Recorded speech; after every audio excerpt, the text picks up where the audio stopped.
From our classrooms to our community, Hawk Talk brings you the conversations, updates, and stories that matter most across the Hillsboro R3 School District.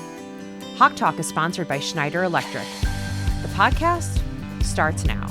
Welcome to Hawk Talk, another episode. I'm Patrick Quinn, your Director of Communications and your host for Hillsboro R3 School District. This is Mrs. Shannon Murray. She's the principal over at the primary school. Thanks for coming in.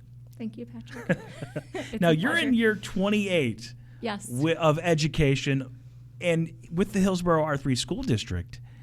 Tell me a little bit about how you've gotten to where you are as principal at the primary school. Sure. So I actually am a Hillsboro graduate, so definitely my home. This is year 28 that I just started.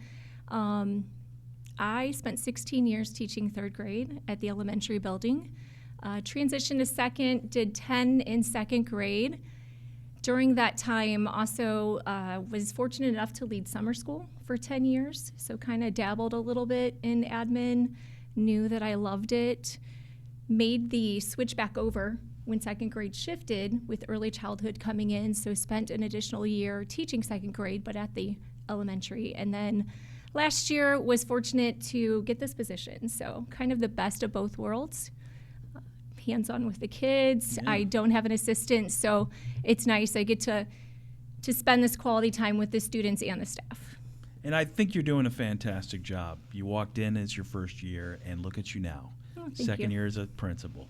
So let's talk about how, for many children, kindergarten can be their first time in school.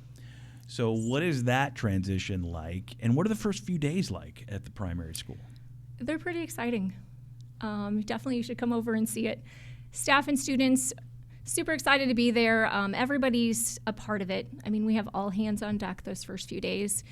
Definitely a lot of energy, and there is, of course, some tears, mainly from parents, honestly, if we're speaking truths here. So I know kids might tear up when they're getting dropped off, but parents, I promise, once you leave, they're good to go. So don't leave there unhappy. They're going to figure things out.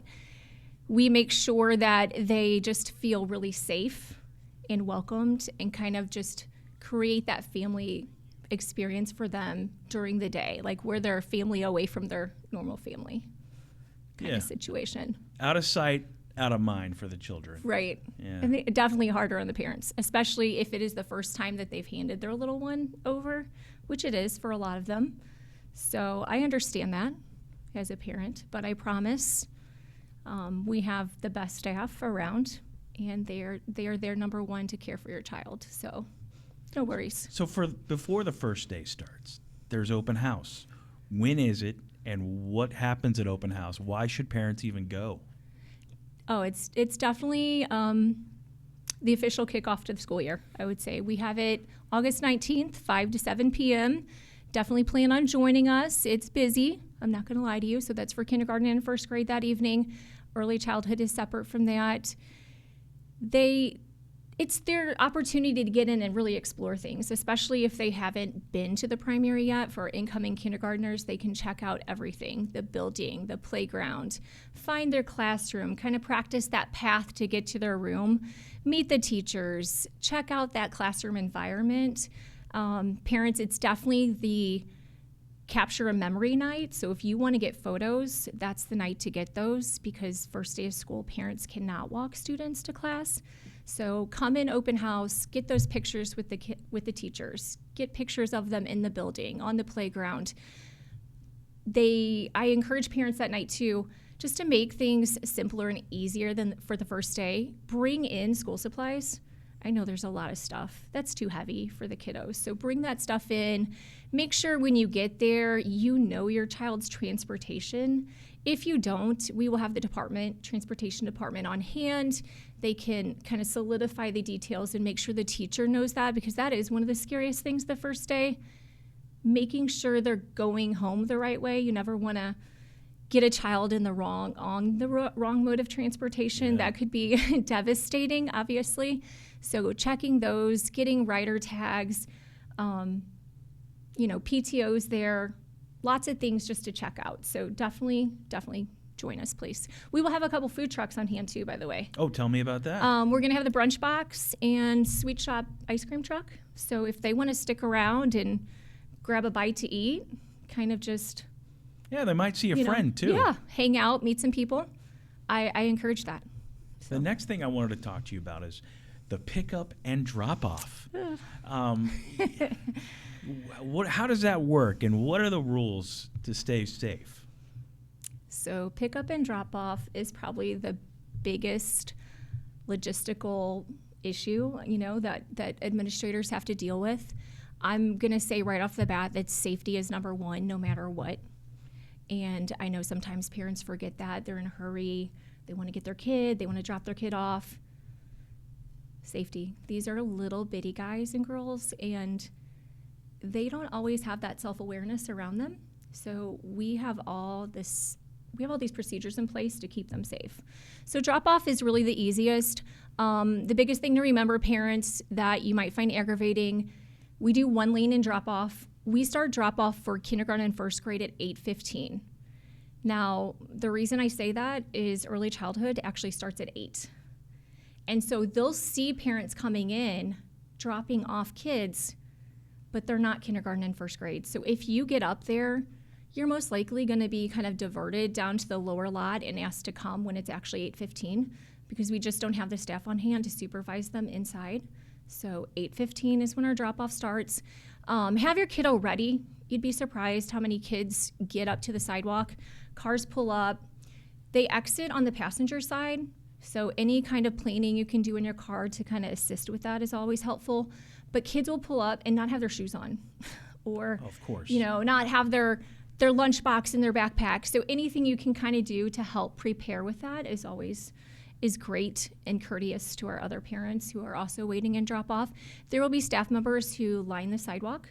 They will hand open the door, get your child out. If for some reason your child is behind you on the driver's side, they will actually walk around the front of your vehicle for safety purposes, get your child out, hand walk them back in front of your vehicle to the sidewalk. So drop-off is less complicated for sure, except for that 8:15 start time. Afternoon pickup is a little more detailed. I couldn't tell you how many cars there are in the afternoon, but there are a lot. We utilize an entire parking lot for pickup, and it becomes a fine oiled machine. And you definitely, the first few weeks, patience is key. It's going to be frustrating. So if you're a book reader or you want to catch up on your social media, be ready to do that in your car, because you will stay in your car. You'll have a rider tag that will sit in your front window, and our lovely Mrs. Sarah Pogue, she comes out, she gets all the numbers, and what you're not seeing from your vehicle is that inside, major things are going on. They're organizing all the kids, they're lining them up by numbers so that those children are hand delivered to their vehicles by staff.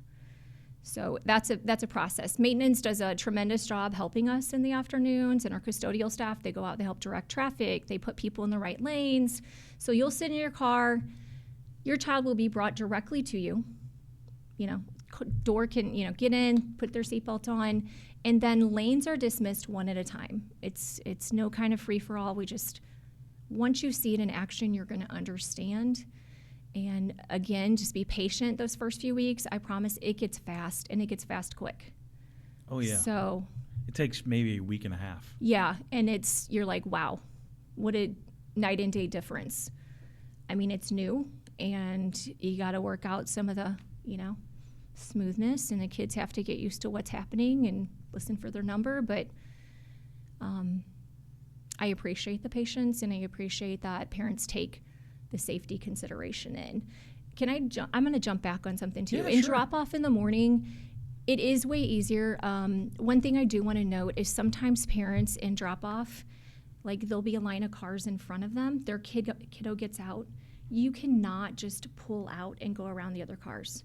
You stay behind that line of cars, and they will all exit at the same time. Yeah, that's a safety issue. I know that sounds petty, but it really is a safety issue. There have been, people in the past that's happened, and it does, things can happen. And I don't want things like that to happen. Yeah. For sure. Yeah, that's key. Stay in your vehicle too. Yeah, stay in your vehicle. We're going to do the work for you. Staff love that. It's like some of our paras, that's their favorite time of the day, like just greeting students and getting that day started full of energy. They just make great connections with those students and their families. Yeah, it sets the tone. So it does, definitely. The other thing I want to know about is once the students are in the classroom, what kind of experiences are they going to have this year? So lots of learning experiences, lots of growth. I think that's one of the most rewarding things for our staff is seeing how much the kids grow. They are going to learn that early literacy, letters, phonics, beginning reading. That's all important. They're going to learn number sense. That's great. Primary really focuses on those soft skills, how to be a human. Yeah. Which, if you've been out anywhere lately, being a human and being a nice human is very important. I mean, it is. So we really focus on that character piece, the self-regulation, the sharing, the learning to follow multiple directions, respecting adults and listening to authority, working in groups. It kind of just sets that base, that framework for learning throughout their educational career. So if we can get that solid base formed, I think that's the start, and then build on it with all of our learning skills. Yeah, it seems like you're setting the tone for elementary. Absolutely. Because when you get to the elementary school, as you know, there's a lot of that character building, right? Absolutely, yes. So you're dealing with kindergartners and first graders. How do you get them excited to come to school every day? Are we talking about like all the fun things we do? Sure. Is that what we're talking about? It doesn't have to be just the fun things, but... once they're there and they see how much these adults care for them and, this is cool, I'm making friends, I'm learning things, look at these events I'm participating in. I don't think it's hard once you set that tone that they're going to be excited to come to school.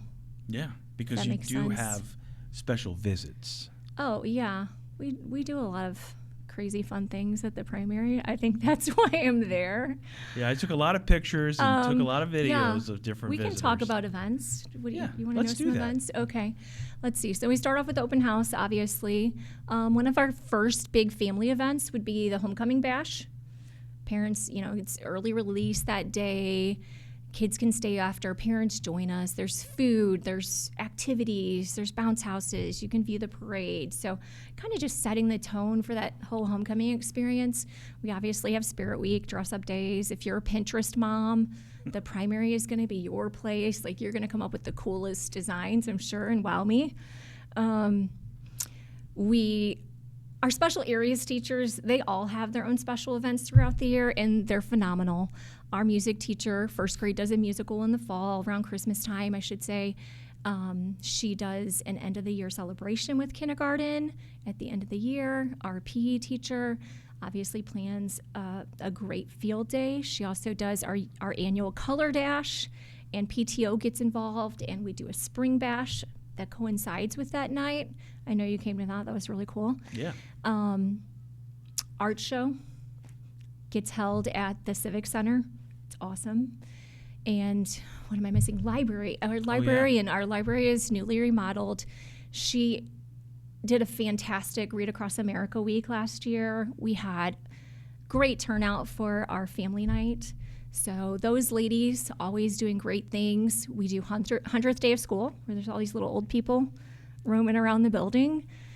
I'm trying to think. We obviously do holiday parties. Yes, absolutely. So fall party around Halloween. We do a winter party at Christmas. We do a friendship party at Valentine's Day.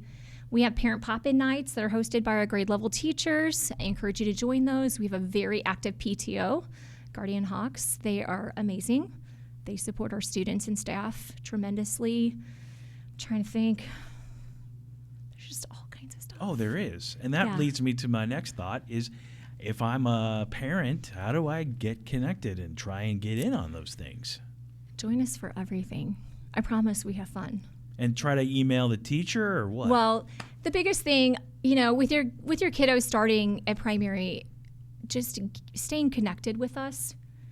I always tell parents, consistent, clear, honest communication. back and forth with your kiddo's teacher, I mean, it's going to be the key to success.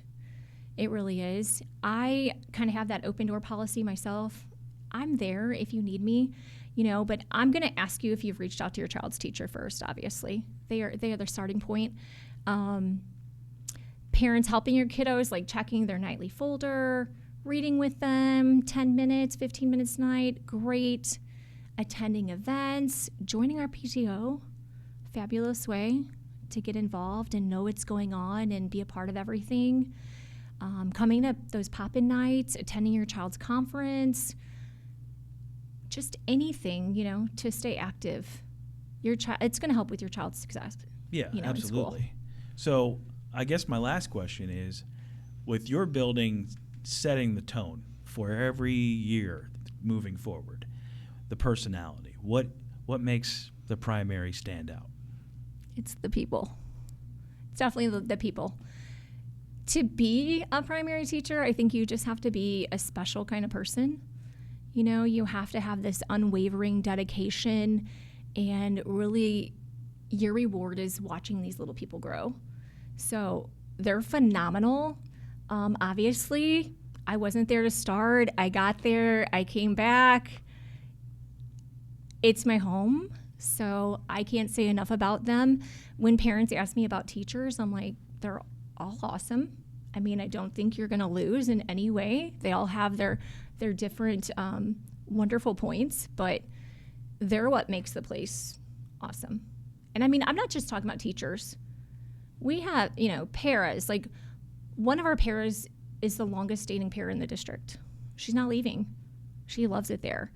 Our custodians. I mean, our Miss Heather, our day custodian, used to actually have a desk in my classroom.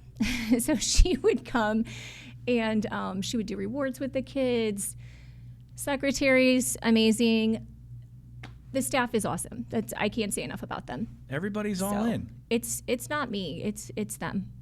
All right, and I think that starts at the top. Like I've said to other principals, you've built that culture. You've also helped that culture expand. I hope so. I love them. I like to celebrate them. So if you are a parent that loves to celebrate staff, we love to be loved. I'm just going to say that. Yeah, so your children are in the right place. Yeah. All right, well, Mrs. Shannon Murray, she has joined us for Hawk Talk. Thank you so much. Thank you. It's been a pleasure. All righty. Well, this has been Hawk Talk. I'm Patrick Quinn, your Director of Communications.